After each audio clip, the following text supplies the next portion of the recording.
Most people who discover Stoicism think they've found a life hack, a way to feel less, a mental armor against pain. They read a quote from Marcus Aurelius, put it on their phone wallpaper, and call themselves Stoic.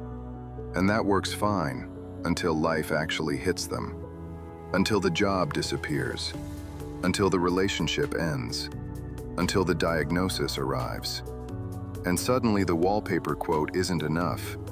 Suddenly the armor cracks, and they wonder, did I misunderstand something? The answer is yes. Almost everyone misunderstands Stoicism in a way that makes it useless when you need it most. And that misunderstanding isn't innocent. It costs people years of their lives. Stay with me, because what I'm about to show you changes the entire framework. Here is the popular idea that almost no one questions. Stoicism is about emotional control, about staying calm, about not reacting, about being unshakable. This is what gets repeated in every productivity podcast, every self-help newsletter, every motivational thread on the internet. Stoicism equals composure. Stoicism equals not feeling things too deeply. Stoicism equals the strong, silent type who weathers every storm without flinching. And here is the uncomfortable truth hidden inside that idea. If Stoicism were really about suppressing emotion and projecting calm, it would be one of the most psychologically dangerous philosophies ever invented. Not because the Stoics were wrong, but because the version everyone is selling is not what the Stoics actually taught. The popular version of Stoicism is a counterfeit. It looks like the real thing. It uses the same words, but it leads somewhere completely different. Let me show you where the contradiction lives. The popular version says, don't react emotionally. The Stoics said something far more precise. Epictetus, a man who lived as a slave and still produced one of the most radical frameworks for human freedom ever written, did not tell his students to stop feeling. He told them to stop confusing their judgments about events with the events themselves. That is not the same thing. That is an entirely different operation. Feeling grief when someone you love dies is not weakness in Stoic philosophy. It is human. What Epictetus challenged was the belief that your grief is caused by the death itself, rather than by what you have told yourself the death means. The Stoics were not asking you to become a stone wall. They were asking you to become a careful thinker at the exact moment when thinking is hardest. And here is where the popular version becomes dangerous. When people believe Stoicism means not feeling things, they start suppressing. They perform composure instead of developing it. They push pain underground where it festers. They mistake numbness for strength. They become brittle, not resilient. And when their brittle composure finally shatters, they blame themselves for being bad Stoics, when in fact, they were following a corrupted version of the philosophy from the start. This matters, not because Stoicism is sacred, but because millions of people right now are using a broken tool on a real problem. And a broken tool doesn't just fail, it injures the hand that holds it. So let's rebuild this from the ground up, not as a list of tips, as a genuine philosophical reckoning. Let's start with the contradiction at the heart of the popular version. The most repeated Stoic idea in modern culture is the dichotomy of control. Some things are in our power, some things are not. Focus only on what is in your power. This sounds simple, it sounds obvious, but notice what happens when people apply it carelessly. They use it as a reason to disengage. Something bad happens, and instead of engaging fully with what they can actually change, they use the dichotomy of control as a philosophical permission slip to step back. They say, well, that's not in my control, so I won't let it bother me. And they walk away. They call that Stoicism. The Stoics would call it something else.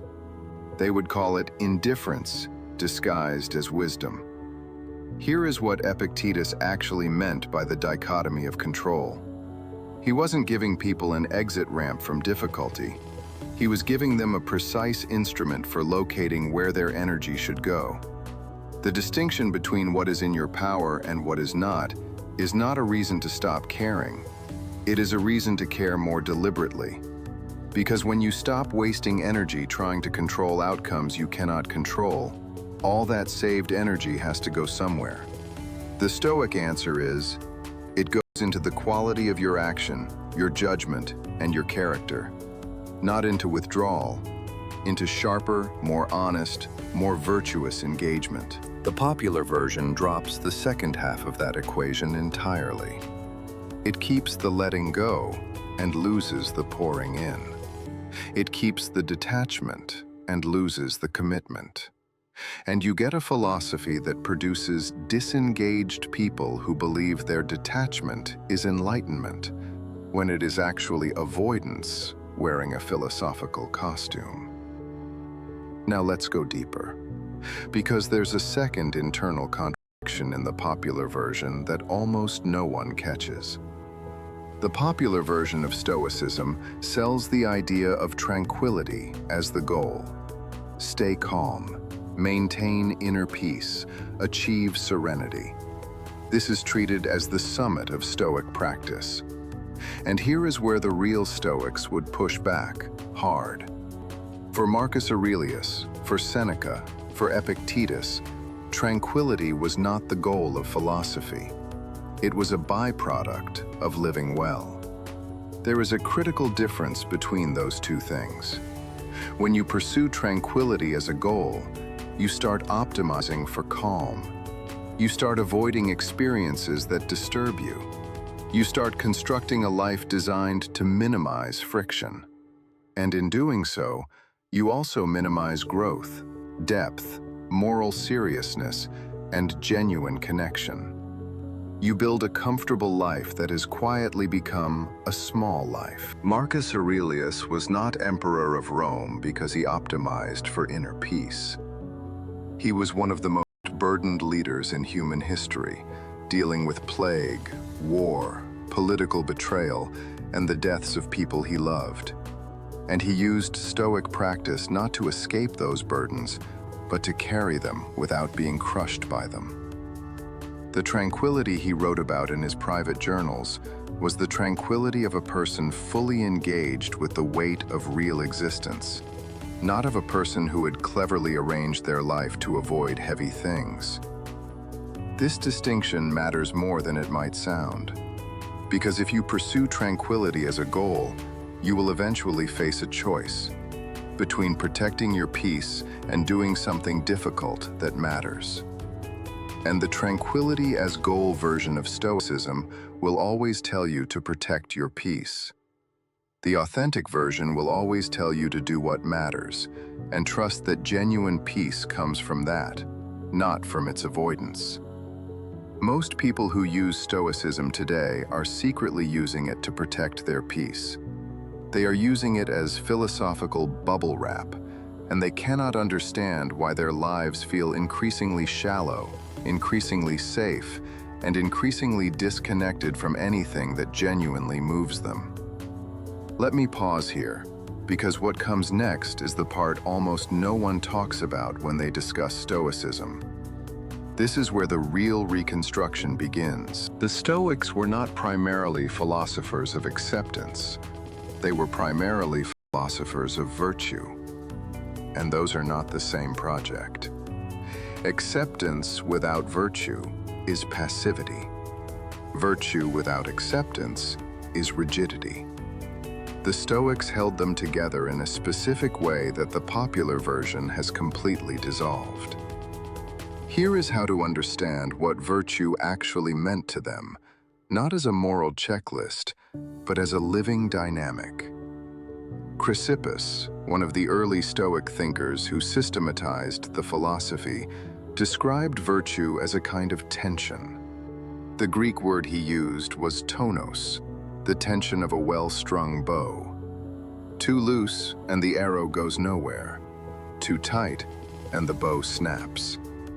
The virtuous person is the one who maintains the right tension between reason and passion, between acceptance and engagement, between self-discipline and genuine feeling. Not the person who eliminates all tension, the person who learns to live inside it without being destroyed by it. This is a radically different image from the calm, unmoved Stoic of popular culture. The Stoic of the actual philosophical tradition is not someone who has eliminated inner conflict.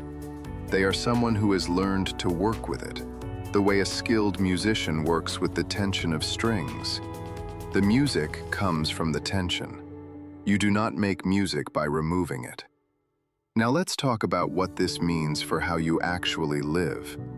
Because philosophy is not worth a sentence if it doesn't change something real. The practical consequence of the popular misreading of Stoicism is this: people use it to avoid the very experiences that would develop them.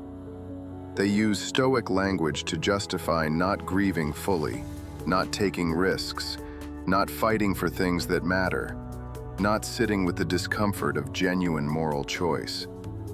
They have turned a philosophy of maximum engagement with life into a philosophy of strategic disengagement from it. And they feel sophisticated doing so because they have philosophical language for their avoidance. Here is a test. Think of the last time you used Stoic thinking. What were you using it for? Were you using it to engage more fully and honestly with something difficult? Or were you using it to justify stepping back from something that required your full presence? That's not a rhetorical question. It is the question that divides the people who get genuine benefit from this philosophy from the people who use it as a self-help crutch.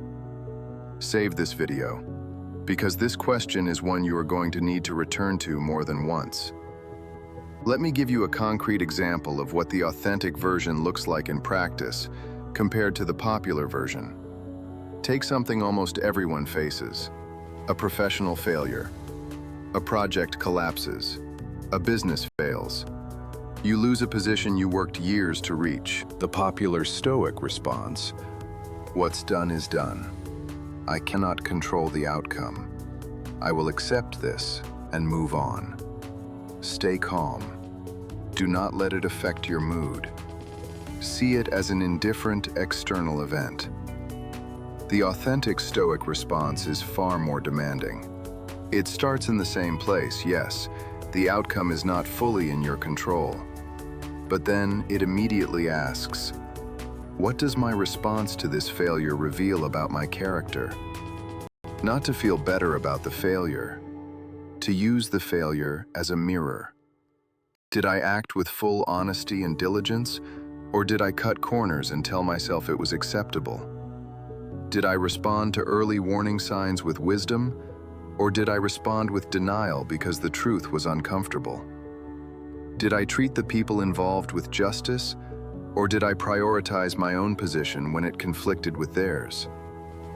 These questions are not comfortable. They are not designed to be. They are designed to build something. The popular version uses Stoicism to close the examination early. The authentic version uses Stoicism to open it fully. One of those paths leads to gradual growth. The other leads to repeated patterns and the slowly growing suspicion that something important is being avoided. Now let's invert the frame entirely. Because there is something in the popular version of Stoicism that is not just incomplete, it is philosophically backwards. The popular version treats emotions as the problem that Stoicism solves. Stoicism is the philosophy that helps you manage your emotions, control your reactions, maintain composure under pressure. Emotion is the disease. Stoicism is the medicine. But here is the philosophical inversion. The Stoics were not anti-emotion. They were anti-bad judgment, and those are completely different targets. Epictetus was not trying to create people who feel less. He was trying to create people who think better at the precise moment when feeling is most intense. The goal was not to dampen emotion. The goal was to prevent bad judgment from hijacking emotion and turning it into something destructive. Those are opposite approaches. One tries to quiet the signal. The other tries to improve the signal processing. Why does this matter? Because when you treat emotion as the problem, you start treating feeling deeply as a character defect. You start pathologizing the very capacity for profound experience that makes human life worth examining philosophically in the first place. You end up with a version of the good life that is not actually very good. It is simply more controlled. Controlled and good are not synonyms.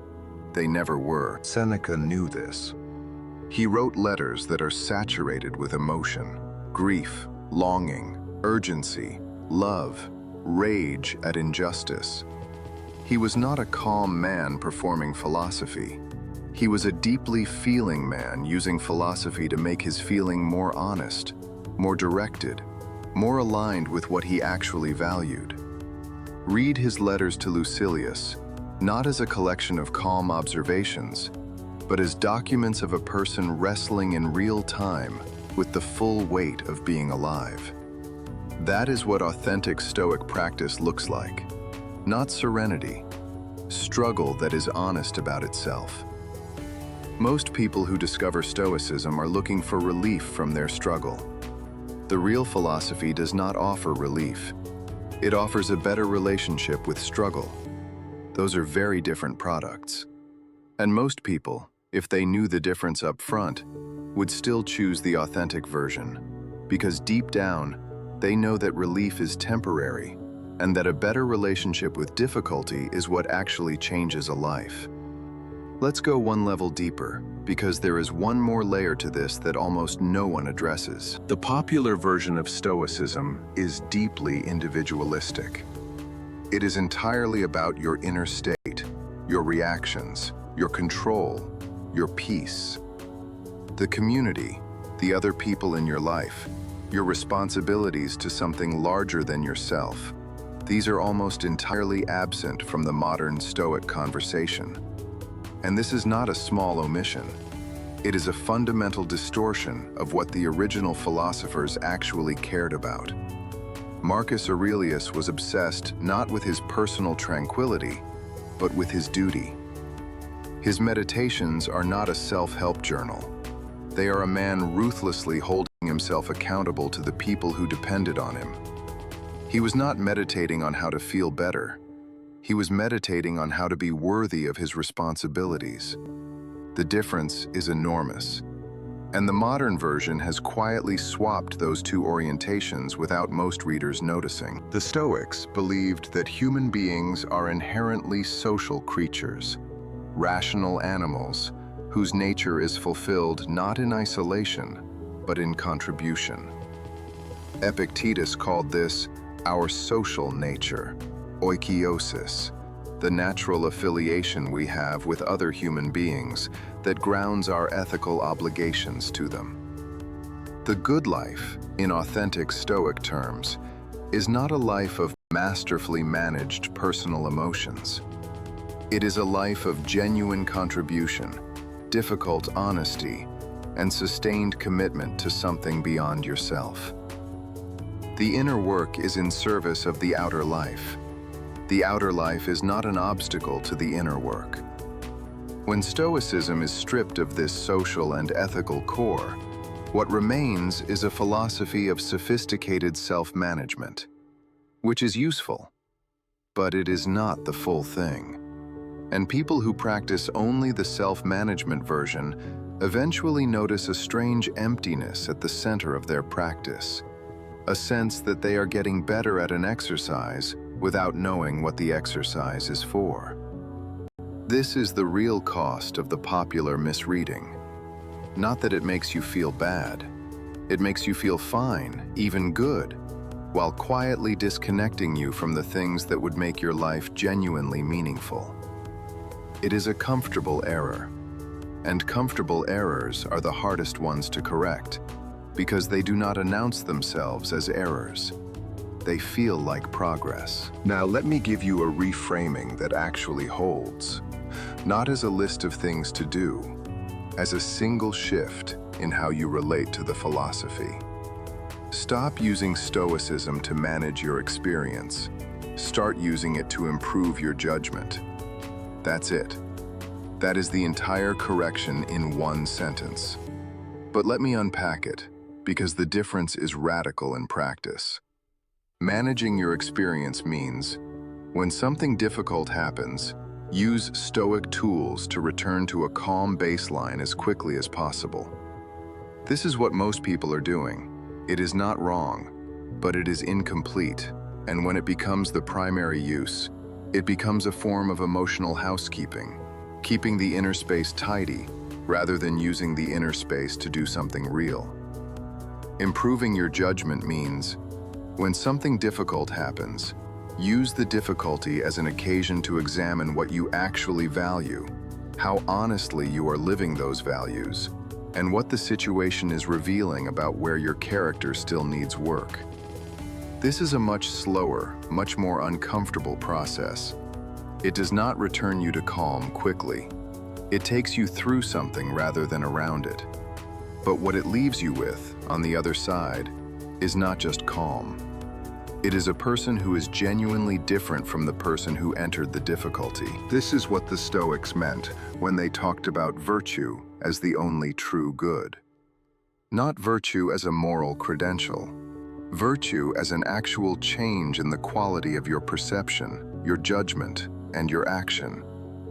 The person who has genuinely practiced Stoic philosophy does not just feel better about hard things. They actually see more clearly, respond more honestly, and act more effectively in exactly the situations where the untrained person panics, retreats, or deceives themselves. And here is the final inversion, the one that reorders everything. You may have come to Stoicism because you wanted to suffer less. That is an entirely reasonable starting point. But the genuine practice of this philosophy does not primarily reduce suffering. It changes your relationship to suffering in a way that allows you to pursue the things that are genuinely worth suffering for, without flinching. It makes you more capable of full commitment, not less capable of pain. It does not protect you from loss. It makes you someone who can bear loss and keep living with full integrity. It does not remove the weight of difficult choices. It makes you someone who can carry that weight without it deforming your character. That is a much harder thing to sell than a wallpaper quote. But it is the real thing. And the people who have encountered the real thing, not the productivity hack version, but the genuine philosophical practice, do not describe it primarily as a way to feel better. They describe it as a way to become more real, more honest with themselves, more present to what actually matters, more willing to engage fully with a life that is, by nature, uncertain and difficult and irreplaceable. Most people will not watch this far. If you're still here, you are already in the minority of people who want more than a comfortable idea. And you already know what that means. The work starts now, not later, not after more reading. Now, in the next decision you make, the next difficulty you face, the next moment when the easy answer and the honest answer are not the same thing. The question is not, am I calm enough? The question is, am I becoming the kind of person whose judgment, character, and commitment are worth something? That is the question the real Stoics were asking. That is the question worth spending a life on. If this reframing hits something real for you, share this video with someone who is using philosophy to manage their life when they could be using it to build it. Not because this channel needs the numbers, but because that person in your life deserves to encounter the actual tool instead of the knockoff. And leave a comment telling me this. Are you using Stoicism to protect yourself from difficulty or to go further into it?